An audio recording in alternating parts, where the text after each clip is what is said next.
The funeral of the late chief whip in the Nelson Mandela Bay, Bicks Ndoni, is taking place in Port Elizabeth today. Ndoni collapsed and died at the ANC's regional offices in PE last week. He was regarded as a community leader and a staunch unionist. The 62-year-old ANC stalwart was one of the founders of COSAS and the Uitenhage Residents Civic Organisation. Ndoni was also active in the UDF and ANC during the apartheid years. He played a pivotal role, one would say, in the formation of the Nelson Mandela Bay Metro. Lerato Fekisi is our reporter following the story. She's at the Feather Market Hall in Port Elizabeth. Lerato, a very good morning to you. What can you tell us?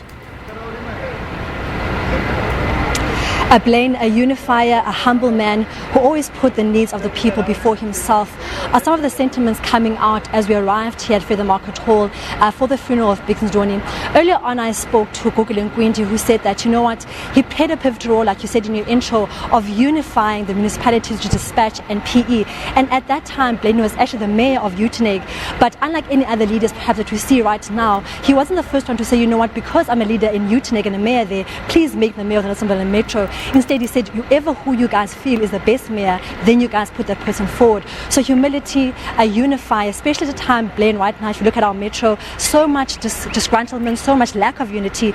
People saying that, you know what, he really died at a bad time when in our Nelson Mandela Metro, we are looking for ethical leaders to unite the people of this metro, especially the people in the leadership. But beyond politics, he was also a friend. And one of his friends is here. You said that you grew up with Mr. Bicks Ndoni 3 decades. Mike, tell us more about Bicks Ndoni, the friend who would chill with you at a nice chiller spot, at a nice eating spot. How was he outside of politics?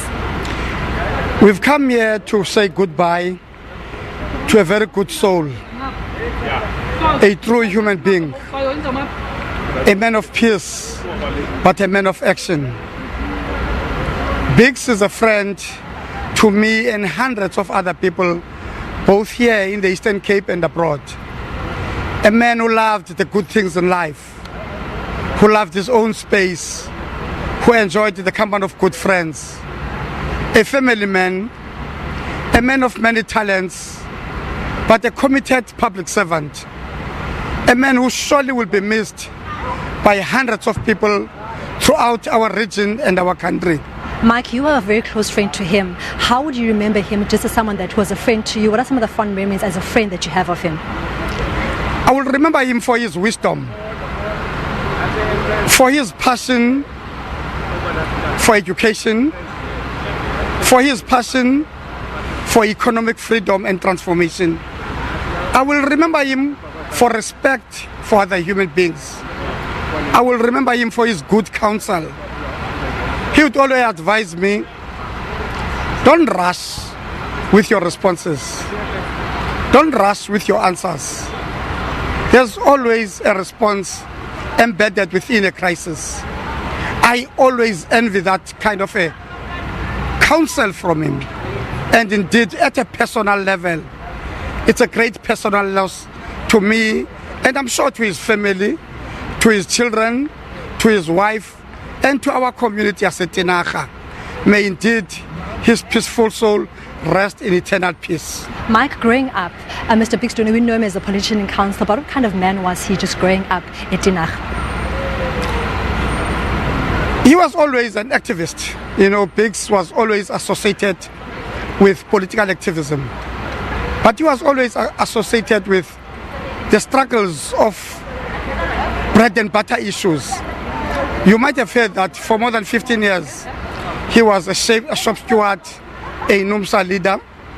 And for more than 5 or 8 of those years, he was the regional chairman of NUMSA in the Eastern Cape at all. He was a man passionate about the better living of the community.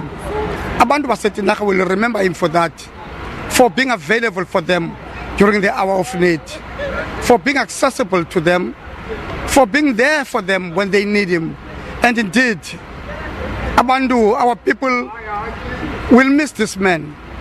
And the challenges for us were remaining bad to pick up the baton and move forward. Mike Anyanyezi, one of the friends of Bicks Ndoni, saying that people of Uitenhage, where Bicks came from, remember him as someone who was an accessible leader, who was a focused leader, above all, who put the needs of people before himself. Really a man who represented this metro well and made sure that wherever he was, he set a good leadership example and made sure that people were served above everything else. The program will start shortly. We have seen already the Chief Whip, Pam Madrodina, has arrived. We have seen the former Deputy Minister of Public Enterprise is also here, and we've seen the former Premier of the Eastern Cape, Maswalo, is also here as well. So various national heads also coming to pay their tributes to this great man. But for now, let's go back to you in studio.